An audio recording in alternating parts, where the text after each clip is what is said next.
बऱ्याच जणांचं म्हणणं आहे की मी ब्लॉग का बनवते, तर आज मी त्याचंच उत्तर देणार आहे बरं का. तसं मला ब्लॉग बनवायची काही गरज नाही. फौजी साहेबांचा एवढा जीव आहे ना माझ्यावर, ते माझ्यासाठी काहीही करायला तयार असतात. आता ते आपल्यासाठी एवढं करतात म्हणून त्यांच्यावरच डिपेंड राहून जमेल का? नाही ना. आणि ब्लॉग बनवून जर माझा थोडाफार हातभार परपंचामध्ये लागत असेल तर चांगलंच आहे की. आणि दिवसभर मुलं स्कूलला गेल्यानंतर घरामध्ये एवढं काही काम नसतं. आणि या सगळ्याच्या पलीकडे म्हणजे मला आवड पण आहे या गोष्टीची, मग काय हरकत आहे. हो, आणि जे बोलतात ना की असं बनवते तसं बनवते, तर त्यांनी सांगण्यापेक्षा आहे ना स्वतः करून बघा म्हणजे समजेल. एक दिवस व्हिडिओ काढणं सोपं असतं बरं का, पण रोज व्हिडिओ काढून मुलांकडे लक्ष देऊन पुन्हा ते एडिट करणं खूप अवघड असतं. आणि ते मी रोज करतेय, ते पण घरातल्या सगळ्या जबाबदाऱ्या व्यवस्थित सांभाळून. यापेक्षा काय पाहिजे आणखी. आणि बऱ्याच लोकांना माझे व्हिडिओ आवडतात पण, आणि ते पण अनोळखीच आहेत बरं का. नाहीतर आसपासच्यांना तर मागे पुढे चर्चा करता करताच जातं. मला तर हे कळत नाही की मागे पुढे चर्चा करून काय मिळतं यांना. त्यापेक्षा स्वतःच चांगलं कसं होईल याचा विचार करा ना. मला जर एखादं वाईट बोललं ना तरी मी त्याच्या नादी पण लागत नाही बरं का. उलट अशा माणसांना इग्नोर मारत असते.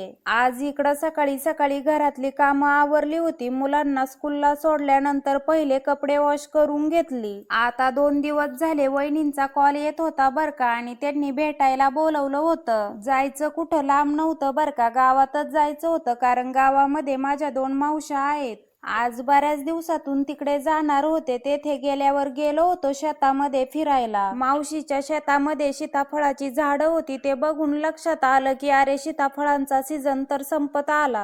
ह्यावेळेस लिटरली माझ्या लक्षात राहिलेलं नव्हतं, नाहीतर माहेरवरतून येताना मी बरीचशी सीताफळं आणली असती. आता मावशीच्या शेतातून थोडीफार पाडाची सीताफळं मुलांसाठी तोडून घेतली. सगळा दिवस माझा तिकडेच गेला बरं का. नंतर मुलं स्कूलवरतून आल्यावर त्यांना घेऊन आले एकदाची घरी. माहेरवरतून येताना ढोबळी मिरची आणलेली होती, ती तशीच बऱ्याच दिवसाची पडली होती. मग म्हंटलं आज कोरडी तरी बनवावी. त्यासोबत पटपट चपाती बनवून घेतली. मुलांचं चालू होतं की चल ना मम्मी पाटावर फिरायला जाऊ. आज स्वयंपाक करायला थोडासा उशीर झाला होता, त्यामुळे फिरायला जायला अंधार पडला होता. आणि एवढ्या अंधारामध्ये वाघाची पण भीती असते. काम तर सगळं आवरलं होतं. मग फिरून आल्यावर पहिली जेवण केली. जेवण झाल्यावर बसलो होतो बाहेर आवारामध्ये विषामृत खेळत. बऱ्याच वेळ खेळल्यानंतर मुलं तर एवढे थकले होते ना की पडल्या पडल्या झोपी पण गेले लगेच.